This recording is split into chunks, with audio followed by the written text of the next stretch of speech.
워낙 인터넷이 발달해 있다 보니 요즘 해외 직구하는 분들 굉장히 많으시죠.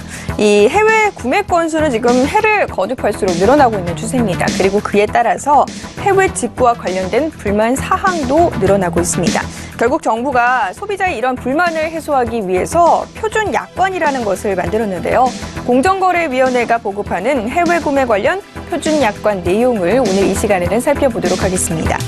관세청에 따르면 2011년 559만 건이던 이 해외 구매 건수는 2013년과 2015년까지 꾸준히 증가세를 나타냈고요.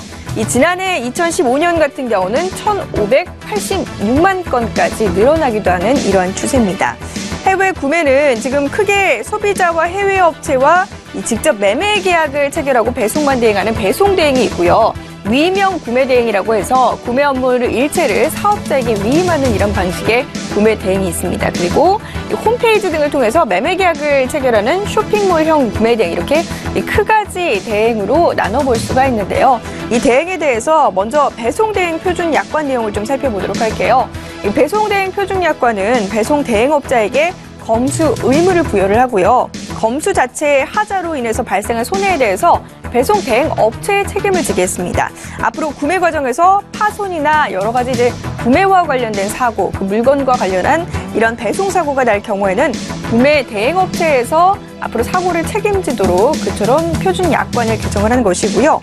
검수 범위를 벗어난 하자 같은 경우는 구매 대행 업체에서 책임질 필요가 없습니다. 그리고 운송물이나 악취, 누수 등의 이상이 생기면 별도 보관이나 임시 조처를 구매 대행 업체에서 할 수 있도록 그러한 약관도 표준 약관에 담았습니다.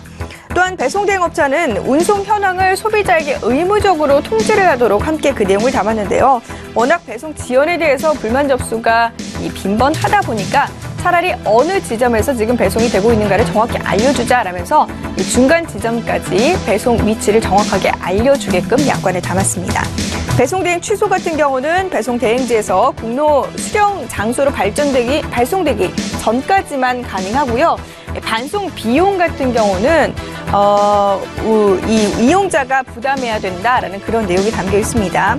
또한 배송 대행업자는 만약 계약 취소를 할 수 없을 경우에 이 소비자가 쉽게 볼 수 있는 곳에 이 계약 취소와 관련된 내용을 함께 명시를 해야 되고, 소비자는 제한 없이, 그렇지 않다면 소비자는 제한 없이 계약을 취소할 수 있다라는 내용을 함께 담았습니다.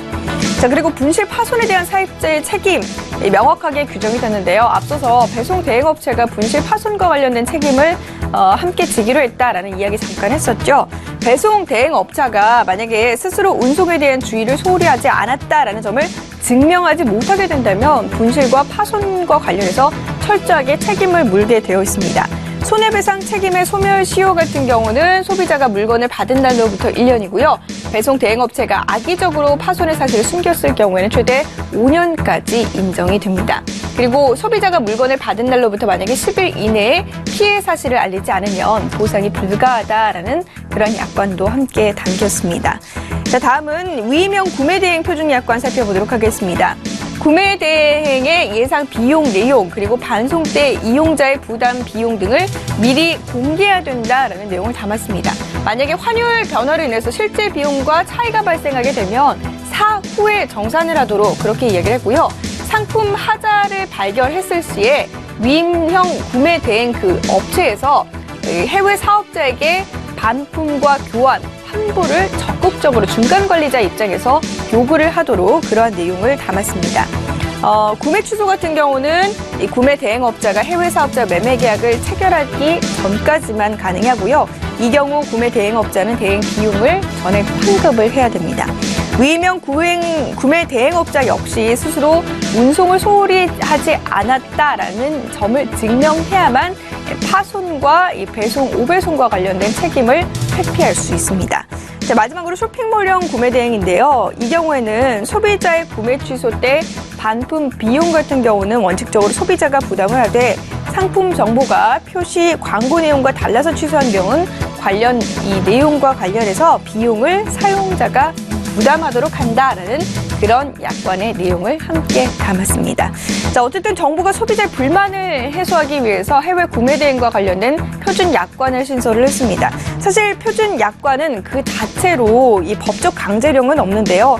하지만 사업자가 표준 약관이 아닌 자체 약관을 만들어 거래하다 문제가 발생하면 공정위로부터 이 불공정 거래 혐의로 조사를 받을 수 있게 되는 것이기 때문에 어쨌든 그래도 어느 정도의 효과는 발휘하지 않을까 싶습니다. 다만 약관이 지금 배송 대행 업체에 책임을 묻는 구조로 되어 있기 때문에 오히려 소비자에게 비용 전가만 되는 것은 아닌지 그 관련 내용도 한번 체크를 해봐야 될 것 같습니다. 지금까지 팝콘 경제였습니다.